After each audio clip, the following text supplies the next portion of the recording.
मुझे अपनी बीवी पर शक हुआ, लेकिन मैंने घर में तमाशा करने के बजाय एक अलग ही रास्ता चुना। मैंने उसका फोन हैक किया और अपने ही घर में 2 खुफिया कैमरे लगा दिए। उन कैमरों में मैंने जो देखा वो किसी भी बुरे सपने से ज्यादा भयानक था, पर ये तो मेरे प्लान की बस शुरुआत थी। मैंने फैसला किया कि मैं सिर्फ उसे छोड़कर नहीं जाऊंगा, बल्कि इस धोखे में शामिल हर एक इंसान को अपने साथ जहन्नुम में घसीट कर ले जाऊंगा। नमस्ते, रेड स्टोरीज में आपका स्वागत है। आज हम रेडिट से कुछ और कहानियां सुनेंगे। लेकिन शुरू करने से पहले अगर आप मेरे चैनल को सब्सक्राइब करेंगे, वीडियो पसंद आने पर लाइक करेंगे और शायद नीचे एक टिप्पणी छोड़ देंगे तो मैं बहुत आभारी रहूंगा। ये सरल क्लिक इस चैनल के भविष्य के लिए बहुत मायने रखेंगे और मेरे हर दिन के प्रयास को वास्तव में पुरस्कृत करेंगे। और अब बिना किसी और देरी के चलिए शुरू करते हैं। यहाँ मेरी कहानी है। मैंने अपनी पत्नी को दूसरी बार धोखा देते हुए पकड़ा। मेरी शादी मेरी पत्नी प्रिया से 6 साल से हुई थी। मैं प्रशिक्षण और सहायता के लिए साल में कई बार काम से यात्रा करता हूं। पिछले साल तक मुझे उस पर धोखा देने का कोई कारण नहीं था। फिर मैंने संकेत देखना शुरू कर दिया, जैसे कि उसका ज्यादा बाहर रहना, नए कपड़े खरीदना और अपने फोन को लेकर बहुत ज्यादा सुरक्षात्मक होना। जब मैं उससे सवाल पूछता तो वह मुझे अस्पष्ट और टालमटोल वाले जवाब देती।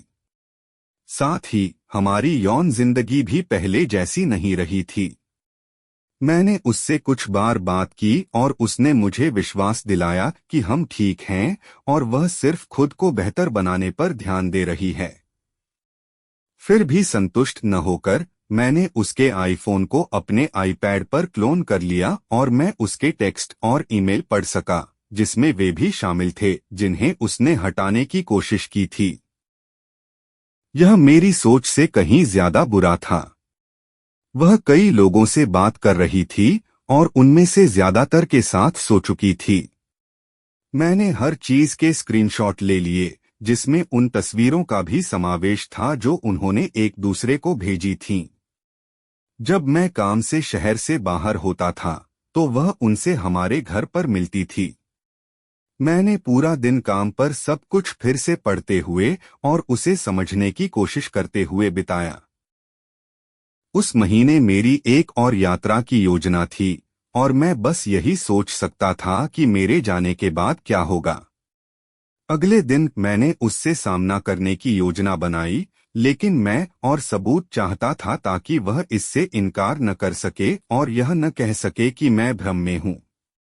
इसलिए मैंने 2 आईपी कैमरे लगाए, एक लिविंग रूम में और दूसरा हमारे बेडरूम में, और उन्हें अपने एनएएस बॉक्स से जोड़ दिया।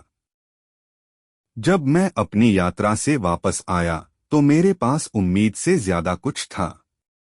मेरे जाने के बाद उसके पास 2 अलग अलग आदमी आए थे और जिसने मुझे सचमुच हैरान कर दिया वह यह था कि मैंने उसे उन लोगों के साथ उन हरकतों का आनंद लेते देखा जो वह मेरे साथ कभी नहीं करती थी। मैंने गहरी छानबीन की और उन लोगों के बारे में सारी व्यक्तिगत जानकारी निकाली जिनसे वह बात कर रही थी।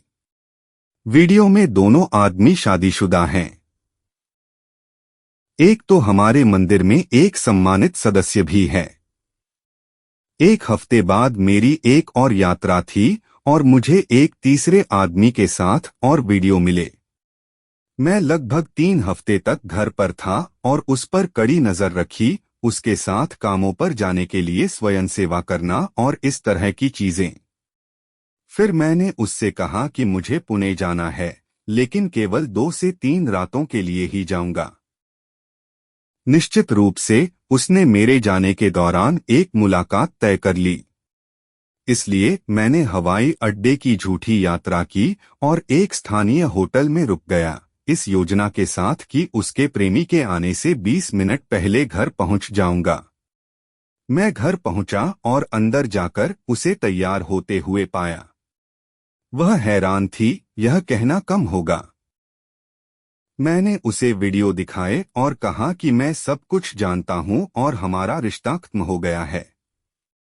उसने मुझसे रुकने और चीजों को सुलझाने की विनती की।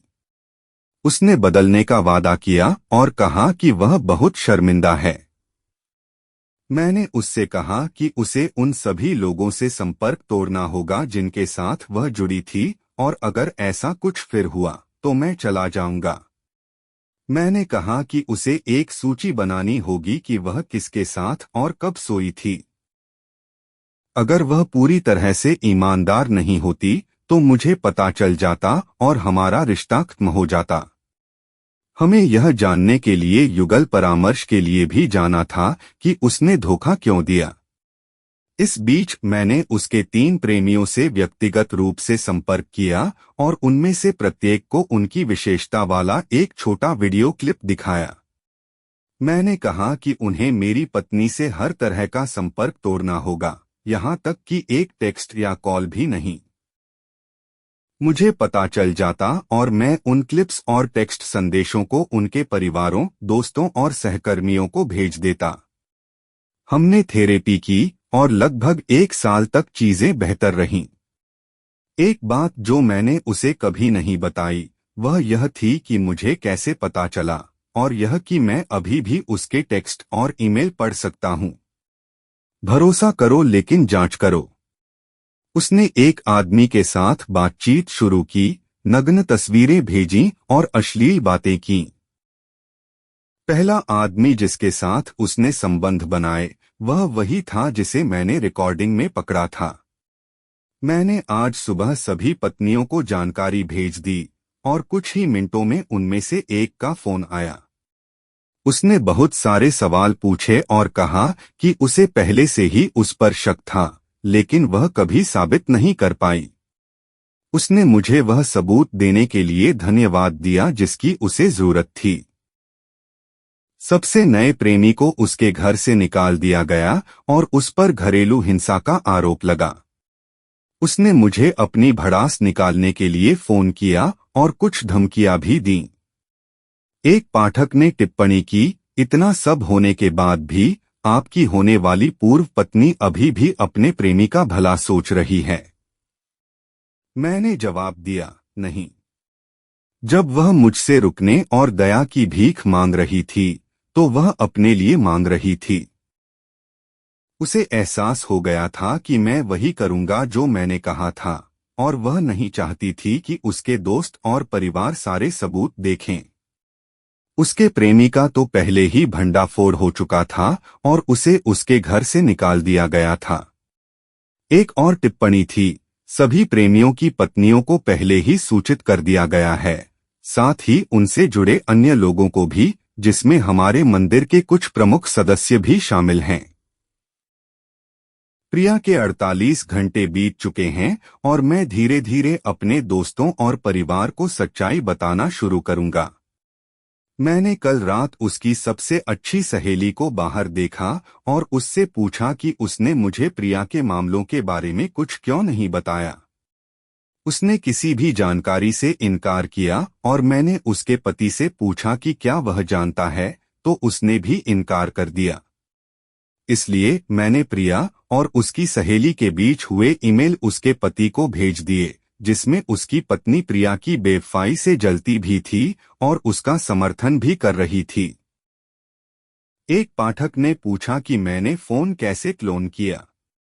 मैंने जवाब दिया, मेरी पत्नी तकनीक के मामले में बहुत जानकार नहीं है। इसलिए जब उसने पिछले साल एक नया फोन लिया तो उसने मुझे ही उसे सेट करने के लिए कहा था। तो मेरे पास उसका एप्पल आईडी और पासवर्ड था। मेरे लिए अपने आईपैड को पोंछना और उसके आईक्लाउड खाते से पुनर्स्थापित करना काफी सरल था, और फिर उसके टेक्स्ट, ईमेल और कुछ अन्य ऐप्स को दोनों उपकरणों पर आईक्लाउड से सिंक करना भी आसान था। जहां तक इस मामले को जाने देने की बात है, मैं अब थक चुका हूं। बस तलाक का इंतजार कर रहा हूं और अपनी जिंदगी के इस अध्याय को बंद कर रहा हूं। मेरे वकील खुश नहीं थे जब मैंने उन्हें इस हफ्ते की शुरुआत में वीडियो के बारे में बताया। उन्होंने कहा कि चिंता की बात केवल प्रेमी हो सकते हैं। जहां तक मेरी पत्नी का सवाल है, उन्होंने कहा कि अगर जरूरत पड़ी तो उससे निपटा जा सकता है। उन्होंने कहा कि वह यह तर्क दे सकते हैं कि वे घर के सुरक्षा कैमरे थे। किसी भी तरह उन्होंने कहा कि ज्यादा चिंता न करें, वह पहले भी ऐसे मामलों से निपट चुके हैं। एक और पाठक ने कहा, ठीक है, मैं पूरी तरह से आपके साथ हूं, लेकिन आप अपने वकील से पूछना चाह सकते हैं कि क्या आपकी नग्न तस्वीरें और वीडियो प्रकाशित करना बदले की भावना से बनाए गए अश्लील वीडियो माने जाते हैं या नहीं। यह कुछ राज्यों में एक गंभीर आरोप हो सकता है। मैंने जवाब दिया, हमने इस बारे में बात की है। यह एक छोटा अपराध है, 1 साल और या 50,000 रुपए का जुर्माना। लेकिन उन्होंने कहा, मैं कानून के मानदंडों में फिट नहीं बैठता। भले ही मुझ पर आरोप लगाया गया हो, उन्होंने कहा कि मुझे ज्यादा से ज्यादा जुर्माना मिलेगा, लेकिन मेरे राज्य में धोखाधड़ी और मानहानि एक गंभीर अपराध है और इसमें 5 साल और या 25,000 रुपए का जुर्माना है। और हमारे पास इसे साबित करने के लिए संदेश और वीडियो हैं। इस पर शायद ही कभी मुकदमा चलाया जाता है, लेकिन उनकी स्थानीय पुलिस में अच्छी जान पहचान है कि कम से कम उन पर आरोप तो लग ही सकते हैं, जो उन्हें आरोप लगाने या मुकदमा दायर करने से रोकेगा। एक और पाठक ने इस तरह के पर्दाफाश के स्तर पर चिंता व्यक्त करते हुए कहा कि यह भयानक है कि किसी ने धोखा दिया, लेकिन इसके लिए उसे नष्ट करने की पूरी कोशिश करना आपको उसके स्तर पर ले आता है। मैंने जवाब दिया, मैंने हमारे मंदिर में किसी को भी अश्लील तस्वीरें नहीं भेजी, सिवाय हमारे एक दोस्त जो वहां जाता है और उस सम्मानित सदस्य की पत्नी के। मैंने कुछ मंदिर के सदस्यों को टेक्स्ट संदेश और उसके संबंध की समय सीमा जरूर भेजी, जिसमें पंडित जी की पत्नी भी शामिल थीं। मुझे लगा कि चूंकि वह मेरी पत्नी के साथ समिति में थीं, उन्हें भी पता होना चाहिए। मुझे पता है कि उस सदस्य की पत्नी ने कुछ लोगों के साथ कुछ तस्वीरें साझा की, शायद पंडित जी की पत्नी और कुछ अन्य लोगों के साथ, लेकिन वह अभी भी मेरा मंदिर है।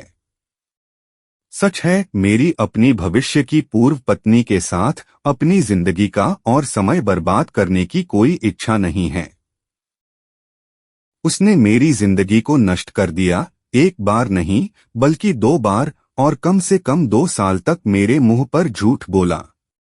मैंने तो बस उसकी बेवफाई पर एक तेज रोशनी डाली है।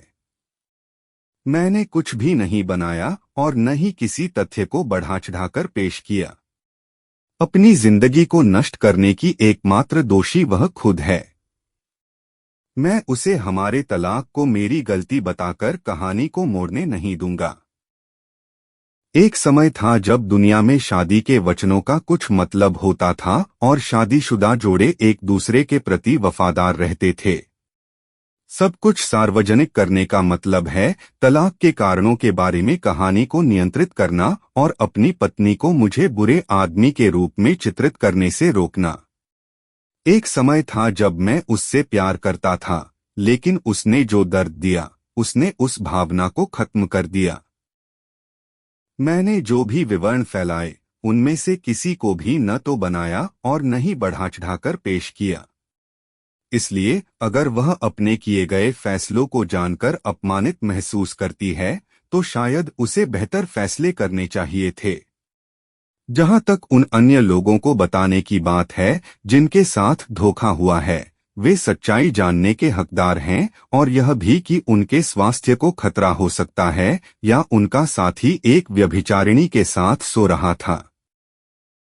तो मैं अपने घर के मामले को वैसे ही निपटा रहा हूं जैसा मुझे ठीक लगता है, और मैं उन पक्षों को सूचित कर रहा हूं जिन्हें मैं सच्चाई बताना चाहता हूं। मैंने कभी भी किसी नाबालिग को जानकारी नहीं भेजी और न ही इस पूरे मामले में कोई बच्चे शामिल हैं। वह वही है जिसने हमारी जिंदगी के पिछले 6 साल बर्बाद कर दिए और मुझे एक बार नहीं बल्कि 2 बार चोट पहुंचाई। तो उसे इस सब से बिना कोई दर्द और जिम्मेदारी साझा किए जाने क्यों दिया जाए। फिलहाल यह कहानी यहीं खत्म होती है। आप इस कहानी के बारे में क्या सोचते हैं? उसके लिए आपके क्या सुझाव हैं? हमें टिप्पणियों में बताएं। आज के लिए हमारा एपिसोड यहीं समाप्त होता है। यदि आपको ये कहानियां पसंद आईं और आप और चाहते हैं तो लाइक बटन दबाना, सब्सक्राइब करना और सूचना घंटी को सक्रिय करना न भूलें।